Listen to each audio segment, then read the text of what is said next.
नमस्कार दोस्तों, जैसे कि आप लोगों को पता है कि हमारा चंद्रयान 3 23 अगस्त को सक्सेसफुली चांद पे लैंड हो चुका है। तो दोस्तों आज की इस वीडियो में हम इसी बारे में डिटेल में बात करने वाले हैं कि चंद्रयान 3 कैसे पृथ्वी से लेके चांद तक पहुंचा, चंद्रयान 3 की शुरुआत कैसे हुई। फिर उसके बाद हम बात करेंगे कि चंद्रयान 3 चांद पे पहुंचने के बाद पृथ्वी से या फिर हम कह सकते हैं इसरो से कैसे कम्युनिकेट करेगा।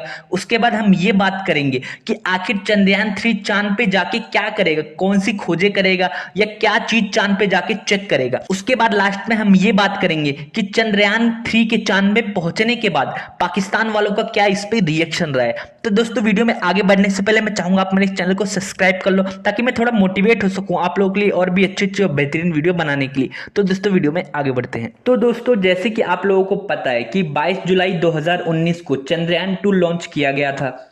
यहां से पृथ्वी से चंद्रयान 2 सक्सेसफुली लॉन्च हो गया। उसके बाद वो चंद्रमा की ऑर्बिट में भी सक्सेसफुली पहुंच गया, लेकिन लैंड करते टाइम कुछ उसमें सॉफ्टवेयर इशू की वजह से जो पृथ्वी से मतलब इसरो से चंद्रयान 2 का जो कनेक्शन था वो टूट गया। उसके बाद से ये मिशन जो है अनसक्सेसफुल हो गया। जैसे कि पता है आप लोगों ने उसके बाद कई सारी वीडियो देखी होगी जिसमें हमारे इसरो चीफ रो रहे हैं और वो अपना दुख व्यक्त कर रहे थे। तो दोस्तों चंद्रयान 2 मिशन के अनसक्सेसफुल होने के बाद उसके बाद से ही चंद्रयान 3 मिशन की तैयारी शुरू हो गई। जैसे कि आप लोगों को पता है कि 14 जुलाई 2023 को चंद्रयान 3 मिशन लॉन्च किया गया और 23 अगस्त को ये सक्सेसफुली चांद पे पहुंच गया और सेफली लैंड कर गया। तो दोस्तों जब भी कोई मिशन लॉन्च किया जाता है तो वो एक रॉकेट के थ्रू लॉन्च किया जाता है, जैसे कि आप लोगों ने टीवी में देखा होगा। लेकिन अब कुछ लोगों के मन में ये बात आ रही होगी कि जो इतना बड़ा रॉकेट होता है क्या वही पूरा चांद में जाता है या चांद पे जाता है। तो दोस्तों ऐसा नहीं होता। जब यहां से लॉन्च किया जाता है उस टाइम तो ये हमें इतना बड़ा दिखता है, लेकिन जैसे जैसे ये रॉकेट स्पेस में जाता रहता है वैसे वैसे जो इसके कुछ हिस्से होते हैं वो इससे अलग होने लगते हैं। मतलब कि शुरुआत में जब ये पृथ्वी से टेक ऑफ करता है तो दो रॉकेट लगे होते हैं साइड में ताकि ये पृथ्वी के ऑर्बिट में आसानी से पहुंच सके।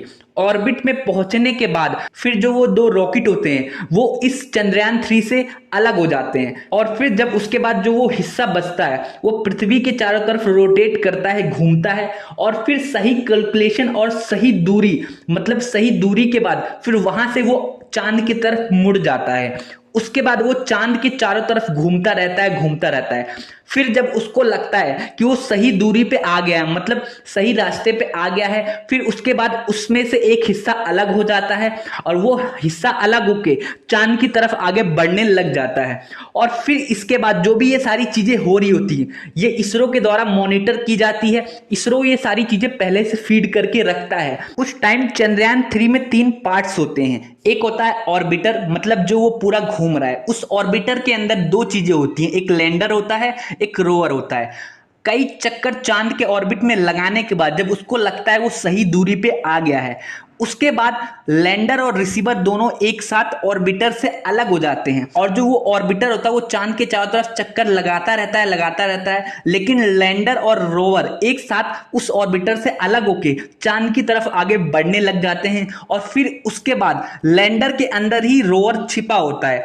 तो जो लैंडर होता है वो आराम से चांद की धरती पे लैंड कर जाता है। उसके बाद जब साइंटिस्ट लोग लैंडर को ये सिग्नल देते हैं कि वो रोवर को बाहर निकाले तो लैंडर अपने दरवाजे को खोलता है और उसके बाद उसके अंदर से रोवर बाहर निकलता है। जो रोवर होता है वो एक तरह का रोबोट होता है। उसका क्या काम होता है, वो चांद की धरती पे जाके चांद की जो मिट्टी होती है उसको एक तरह से अपने पास जमा कर लेगा, उसमें चेक करेगा उसमें कौन कौन से केमिकल हैं, उसमें कौन कौन से कंपाउंड है और जो चांद का वातावरण है वो किस तरह का है। मतलब एक तरह से हम कह सकते हैं रोवर का काम होता है कि चांद पे जाके रिसर्च करना और फिर उसके बाद उस डाटा को इसरो के पास भेजना। तो दोस्तों जो भी मैं ये सारी चीजें आपको बता रहा हूं इसमें जो 23 अगस्त को हमारा जो कंप्लीट हुआ जिसको हम सक्सेसफुल चंद्रयान 3 मिशन बोल रहे हैं वो यहां तक हमारा हो गया है कि जो लैंडर है वो आराम से चांद पे लैंड कर चुका है। उसमें से जो रोवर है वो आराम से बाहर आ गया है और वो अब धीरे धीरे करके 14 दिन तक डाटा कलेक्ट करेगा। तो दोस्तों यहाँ तक उम्मीद करता हूँ आपको सारी चीजें समझ आ गई। तो दोस्तों अब हम ये बात कर लेते हैं कि जो वो रोवर है, जो ये रोबोट है, ये किस तरीके से डाटा कलेक्ट करेगा और किस तरीके से जो इसरो वाले हैं इनसे कम्युनिकेट करेंगे, मतलब कैसे इतनी दूरी से इस डाटा को ये रोवर ट्रांसफर करेगा। तो दोस्तों जैसे कि आप लोगों को पता है, जो हम मोबाइल फोन यूज कर रहे हैं, इंटरनेट यूज कर रहे हैं, या फिर हम कह सकते हैं टीवी यूज कर रहे हैं, सारी चीजों में नेटवर्क का यूज होता है। नेटवर्क के थ्रू ही एक जगह से दूसरी जगह डाटा ट्रांसफर किया जाता है। लेकिन दोस्तों जो ये स्पेस एजेंसियां होती हैं, ये इस नेटवर्क का यूज नहीं करती, ये अपने लिए एक अलग नेटवर्क क्रिएट करती हैं, जिसके थ्रू ये अपने मिशन या फिर हम कह सकते हैं जो भी ये मिशन लॉन्च करते हैं उससे कम्युनिकेट करते हैं। तो दोस्तों हर देश का अपना अपना एक नेटवर्क होता है। कुछ देश दूसरे देशों का नेटवर्क यूज करते हैं, लेकिन कुछ देशों ने अपने खुद के नेटवर्क क्रिएट किए हुए हैं स्पेस रिसर्च के लिए। जैसे कि हमारा इंडियन IDSN नेटवर्क का यूज करता है, इसरो डीप स्पेस नेटवर्क। जो ये नेटवर्क है ये इंडिया का खुद का नेटवर्क है, जिसके थ्रू जो हमारे साइंटिस्ट हैं अपने मिशन से कम्युनिकेट करते हैं। वैसे ही नासा और जो दूसरे देशों की स्पेस एजेंसियां हैं उनका भी अपना अपना स्पेस नेटवर्क है। तो दोस्तों IDSN नेटवर्क की स्थापना 2008 में की गई थी। जो ये नेटवर्क होते हैं ये 3 बड़े बड़े डिस्क लगे हुए हैं। जैसे कि हम कह सकते हैं जो हमारे टीवी के डिस्क होते हैं वो तो छोटे डिस्क होते हैं, लेकिन जो ये डिस्क होते हैं ये बहुत ज्यादा बड़े होते हैं, मतलब एक इमारत जितने बड़े होते हैं। उसके बाद ये ऐसे स्थान पे लगाए जाते हैं जहां से ये पृथ्वी के चारों एरिया को कवर कर सके, मतलब चारों तरफ से पृथ्वी को कवर कर सके। और जो ये स्पेस डिस्क लगे हुए हैं ये बेंगलोर के किसी गांव में लगे हुए हैं, जहां पे हमारी स्पेस एजेंसियों का सेंटर है। उसके बाद क्या होता है, जब भी कोई रॉकेट लॉन्च किया जाता है तो उसका डायरेक्ट कनेक्शन सीधे इसी नेटवर्क से होता है। उसके बाद धीरे धीरे करके जैसे जैसे रॉकेट के हिस्से अलग होने लगते हैं और जो हमारा मेन मिशन होता है, जैसे चंद्रयान 3 हमारा मेन मिशन है जो जाके चांद पे मिशन करेगा, उसका जो सीधा कनेक्शन होता है उस पे मतलब कई सारे छोटे छोटे एंटीना लगे होते हैं, चारों तरफ से एंटीना लगे होते हैं। वो एंटीना इसी नेटवर्क से डायरेक्ट संपर्क करते रहते हैं और बीच बीच में जो डाटा होता है वो इसरो को भेजते रहते हैं। तो दोस्तों इसके अलावा आप लोगों के मन में एक और क्वेश्चन आ रहा होगा कि जो ये मिशन है या फिर जो ये चंद्रयान 3 मिशन है इसको एनर्जी कहां से मिलेगी, कैसे जाके वहां पे चांद पे ये बिना लाइट के चलेगा। तो दोस्तों इनके ऊपर सोलर पैनल लगे होते हैं।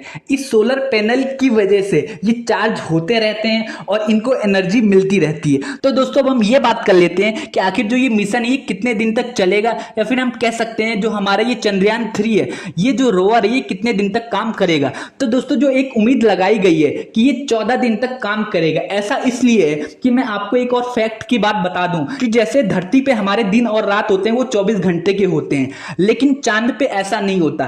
चांद पे जो एक दिन होता है पूरा वो 14 दिन का होता है, मतलब धरती के 14 दिन मिला के चांद के एक दिन बनता है और फिर धरती की 14 रातें मिला के चांद की एक रात बनती है। तो इसलिए जो ये मिशन है ये 14 दिन तक का ही है, क्योंकि जब तक उजाला रहेगा, जब तक सूरज की रोशनी रहेगा, तब तक जो ये मिशन है ये काम करता रहेगा। लेकिन उसके बाद क्या होगा, जब रात हो जाएगी तो वहां का टेम्परेचर बहुत ज्यादा बढ़ जाएगा, करीब करीब -208 डिग्री से भी ज्यादा वहां का टेम्परेचर बढ़ जाएगा, जिसकी वजह से चंद्रयान 3 हो सकता है काम ना करे।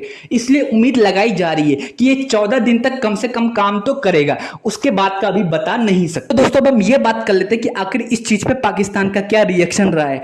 तो दोस्तों मैं आपको एक और फन फैक्ट बता दूं कि पाकिस्तान की जो स्पेस एजेंसी है वो इंडिया से पहले ही स्टार्ट हो गई थी, लेकिन आज आप देख ही रहे हो कि पाकिस्तान कहां पे पहुंच चुका है और वहां की स्पेस एजेंसी का नामो निशाना बाकी नहीं रह गया है। जो वहां की स्पेस एजेंसी है लास्ट 1990 के आसपास उन्होंने अपना कुछ लॉन्च किया था, उसके बाद से ही उसने कोई खास मिशन नहीं किया है। पाकिस्तान की जो आम जनता है वो भारत की बहुत ज्यादा तारीफ कर रहे हैं, वो लोग बोल रहे हैं उन्होंने अपनी असफलता से कुछ ना कुछ सीखा है, क्योंकि 2018-19 में जब चंद्रयान 2 अनसक्सेसफुल हुआ था तो पाकिस्तान की जनता ने, पाकिस्तान के लोगों ने बहुत ज्यादा मजाक उड़ाया था, लेकिन भारत ने उस असफलता से हार नहीं मानी और आज जाके भारत दोबारा सफल हुआ है। तो इस चीज की पाकिस्तान वाले काफी सराहना कर रहे हैं। उसके बाद वो बोल रहे हैं कि हमें भी भारत से कुछ सीखना चाहिए, हम लोग अभी भी रोटी कपड़ा मकान के लिए लड़ रहे हैं, लेकिन भारत आज नई नई बुलंदियों पर पहुंच रहा है। तो दोस्तों उम्मीद करता हूं आपको ये सारी चीज समझ आई। अगर आपके मन में कोई भी डाउट है तो आप नीचे कमेंट करके पूछ सकते हैं। चैनल को जाते जाते सब्सक्राइब कर लो और वीडियो को लाइक करना ना भूलो।